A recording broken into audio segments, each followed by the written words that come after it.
বাবা রতন, বাবা রতন, তোমার অনেক কষ্ট হচ্ছে তাই না বাবা? মা বাবা, তোমরা আমাকে একা ফেলে কেন চলে আসলে? আমাকে তো নিয়ে আসতে পারতে তোমাদের সাথে। ওই নিষ্ঠুর দুনিয়ায় আমার আপন বলতে আর কেউ নেই।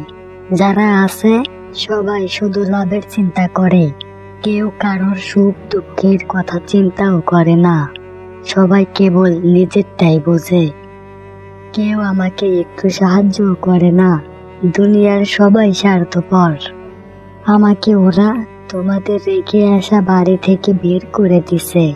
আমি এখন জঙ্গলে জঙ্গলে ঘুরে বেড়াচ্ছি। আমার আশেপাশে কেউ নেই। আমার অনেক ভয় করে। আমি আর ওই নিষ্ঠুর দুনিয়ায় থাকতে চাই না। তোমরা আমাকে তোমাদের কাছে নিয়ে যাও মা। বাবা রতন, কোনো প্রাণী তার ইচ্ছা মতন ওই নিষ্ঠুর দুনিয়া থেকে বের হতে পারে না। এটা মহান আল্লাহ তাআলার হুকুমে চলে। তুমি ভয় করো না। দুনিয়া ভয় করার মতো কোনো জায়গা নয়। ভয় করতে হবে পরকালকে। তুমি এখনই এই জঙ্গল ত্যাগ করো আর চলে যাও পশ্চিমে জঙ্গলে। ওখানে আল্লাহ রাব্বুল আলামিন হয়তো তোমার রিজিকের ব্যবস্থা করে দেবে।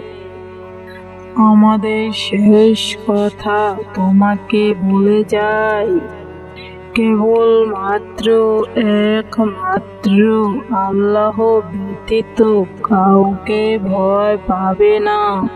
আর মুরব্বীদেরকে সম্মান করবে, ছোটদেরকে স্নেহ করবে। বিদায়, বিদায়, বিদায়। মা, মা, বাবা, কোথায় গেলে? কোথায় গেলে তোমরা?